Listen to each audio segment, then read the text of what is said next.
चलिए स्टूडेंट्स, हमारा next topic start करते हैं। नेक्स्ट टॉपिक है बेटा कूलम्ब्स लॉ, जो कि पेपर में फ्रिक्वेंटली पूछा जाता है 2 नंबर में। कूलम्ब्स लॉ क्या है? अभी तक हमने पढ़ा है कि चार्ज के बारे में पढ़ा है, और ये भी पढ़ा कि चार्ज जब 2 या 2 से ज़्यादा चार्ज होते हैं उन दोनों के बीच में क्या लगता है? फोर्स लगता है। तो उस फोर्स की कैलकुलेशन या वो फोर्स लगता कितना है, वो वैल्यू हमें कहाँ से मिलती है? कूलम्ब्स लॉ से मिलती है। कूलम्ब्स लॉ में बेटा हम कंसीडर करके चलते हैं 2 स्टेशनरी पॉइंट चार्ज। चार्ज की खास बात क्या है बेटा? स्टेशनरी है मतलब रेस्ट पे है, और पॉइंट चार्ज है मतलब ये पॉइंट सोर्स की तरह ये चार्ज दोनों काम करते हैं।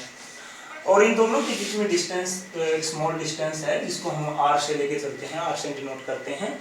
तो क्या स्टेटमेंट हो जाएगी? कंसीडर, या फिर if we have 2 stationary point charges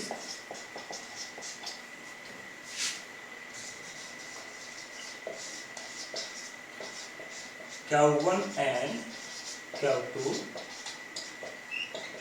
separated by a small distance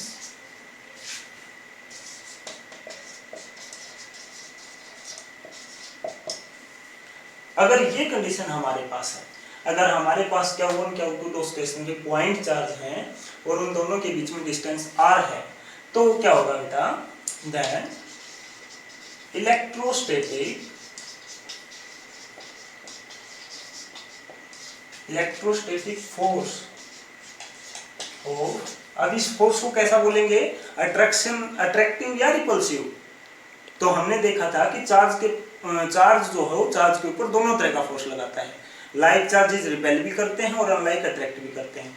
तो अब यहां हम वर्ड यूज करेंगे इलेक्ट्रोस्टैटिक फोर्स ऑफ इंटरैक्शन बेटा।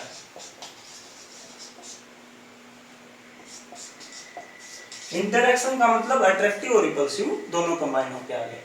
तो then electrostatic force of interaction will be, क्या होगा? Directly proportional. फर्स्ट में क्या लिखेंगे? डायरेक्टली प्रोपोर्शनल टू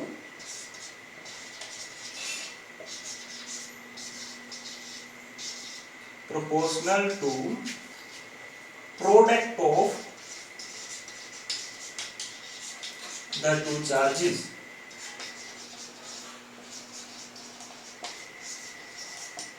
मतलब जो फोर्स होगा वो डायरेक्टली प्रोपोर्शनल होगा दोनों के दोनों चार्ज के प्रोडक्ट के, यानी कि Q1 और Q2 के प्रोडक्ट के। अब दूसरी स्टेटमेंट क्या बताता है? Inversely proportional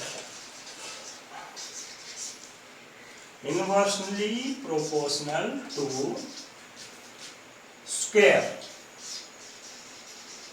square of distance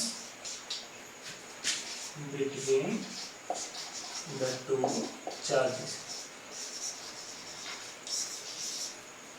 मतलब इनवर्सली प्रोपोर्शनल होगा। इनवर्सली का मतलब 1/, जो इन दोनों के बीच में डिस्टेंस हमने आर ली है इसके स्क्वायर के इनवर्सली प्रोपोर्शनल होगा। अब बेटा एक स्टेटमेंट ये और एक ये, इन दोनों स्टेटमेंट को जब कंबाइन करते हैं, इसको इक्वेशन 1 और इसको इक्वेशन 2 लेके चलते हैं बाय इक्वेशन 1 एंड 2, बेटा हमें क्या मिलता है? F directly proportional Q1 Q2 upon R square. अब जैसा कि हम करते हैं न्यूमेरिकल्स में, डेरिवेशंस में, प्रोपोर्शनलिटी साइन को जब हम हटाते हैं तो एक कांस्टेंट आता है K, Q1 Q2 upon R square. अब इस K को क्या नाम देंगे बेटा? यहाँ K को नाम देंगे इलेक्ट्रोस्टैटिक फोर्स कांस्टेंट। यहाँ लिख देते हैं K is electrostatic force constant,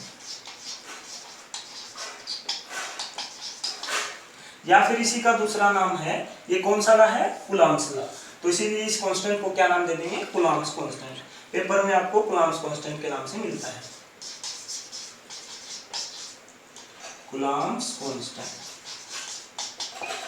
और इसी के साथ साथ इसको एक नाम दिया जाता है, किसी भी डेरिवेशन में प्रोपोर्शनलिटी हटा के, प्रोपोर्शनलिटी साइन हटा के जो कांस्टेंट लिखते हैं उसको प्रोपोर्शनलिटी कांस्टेंट भी बोल सकते हैं। तो इस कांस्टेंट को कितने नाम से जानेंगे, या तो इलेक्ट्रोस्टैटिक फोर्स कांस्टेंट बोलेंगे, या कूलम्ब्स कांस्टेंट बोलेंगे, या फिर नॉर्मली प्रोपोर्शनलिटी कांस्टेंट बोलेंगे। अब बात आती है इस k की वैल्यू क्या है, इस k का मतलब क्या है। तो बेटा k की जो वैल्यू है वो है 1/4 पाई एप्सिलॉन नॉट, और न्यूमेरिकली ये होता है 9 × 10⁹ न्यूटन मीटर स्क्वायर पर कूलम्ब स्क्वायर। अब यहाँ बेटा इस एप्सिलॉन नॉट का क्या मतलब है, तो एप्सिलॉन नॉट क्या है बेटा, परमिटिविटी ऑफ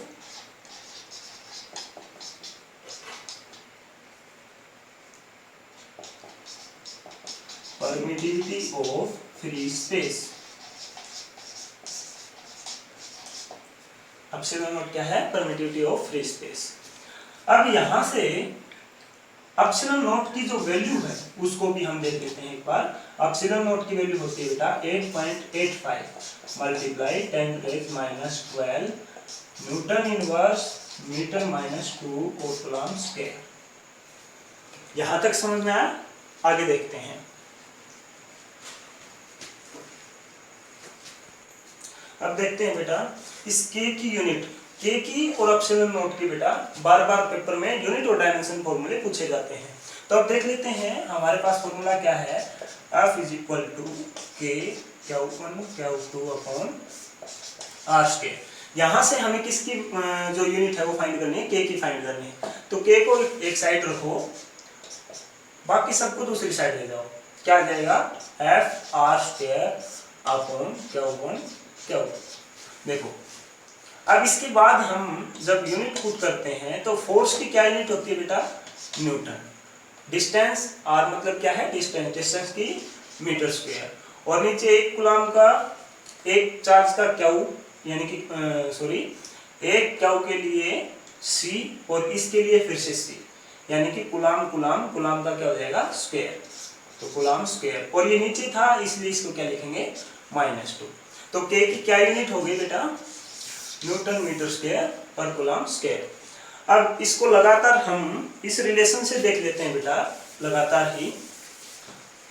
अब k की वैल्यू क्या है, 1/4 पाई एप्सिलॉन नॉट। अब देखिए इस एप्सिलॉन नॉट की यूनिट हमें फाइंड करनी है। 4 पाई कांस्टेंट क्वांटिटी है, इसकी कोई यूनिट नहीं है, इसलिए अब यहां से हम देख पा रहे हैं कि जो एप्सिलॉन नॉट की यूनिट होगी वो k का इनवर्स होगी, ठीक है। तो इसीलिए सीधे रिलेशन से मैं लिख देता हूं, एप्सिलॉन नॉट की यूनिट क्या हो जाएगी, यूनिट क्या हो जाएगी बेटा, इसका इनवर्स, इनवर्स मतलब इसका अपोजिट। अगर इसको ऊपर ले जाएंगे तो k नीचे आ जाएगा 1/, में तो इसकी यूनिट आ जाएगी न्यूटन, इसके लग जाएगा इनवर्स मीटर -2 और कूलम्ब का स्क्वायर।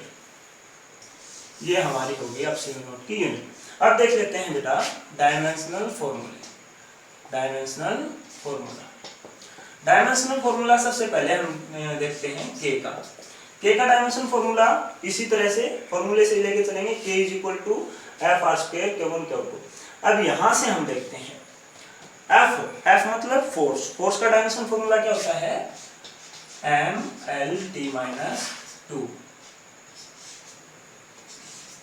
अब साथ में क्या है, r मतलब डिस्टेंस यानी कि लेंथ कितनी है, 2 अपॉन Q1 यानी कि Q के लिए हमारा Q1 Q2 को सीधा कूलम्ब स्क्वायर लिख लेते हैं, कूलम्ब स्क्वायर। अब कूलम्ब का हमने जो पीछे वाला लेक्चर था उसमें किया था, कूलम्ब्स का जो डायमेंशन फॉर्मूला था वो क्या था बेटा, AT। लेकिन हमारे पास यहाँ क्या है, कूलम्ब मल्टीप्लाई कूलम्ब, यानी कि AT मल्टीप्लाई AT। अब यहाँ से इन सब को सोल्व करेंगे तो क्या आएगा, m l की 1 और 2 l की पावर 3, t कितना हो जाएगा बेटा 1 यानी कि 2 ऊपर जाके -2 और -2 कितना हो जाएगा -4, और a क्या हो जाएगा a² ऊपर जाके -2 a-2। ये क्या हो जाएगा हमारा के का डायमेंशन फॉर्मूला। बेटा नोट करना इंपॉर्टेंट है, करके देखना एक दो बार, इसको ट्राई करना। अब इसके बाद जैसा कि यूनिट के साथ हमने किया था वैसा ही डायमेंशन फॉर्मूले के लिए करेंगे। एप्सिलॉन नोट का क्या हो जाएगा के का इनवर्स यानी के से उल्टा, इन सब की पावर क्या हो जाएंगी इनवर्स हो जाएंगी, पावर चेंज हो जाएंगी। m की पावर इसमें यहाँ 1 है, यहाँ क्या आ जाएगा -1, l3 यहाँ क्या आ जाएगा -3, t -4 यहाँ क्या आ जाएगा 4, a -2 इसलिए यहाँ क्या आ जाएगा 2। ये हो गया हमारा dimensional formula of Coulomb's constant और परमिटिविटी ऑफ फ्री स्पेस। बेटा इन दोनों के डायमेंशन फॉर्मूले और यूनिट आप नोट करेंगे।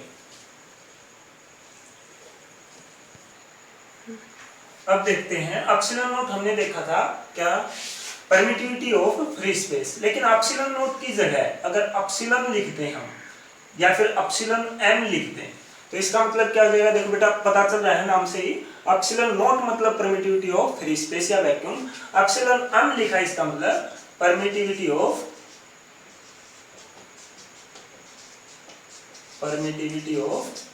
मीडियम।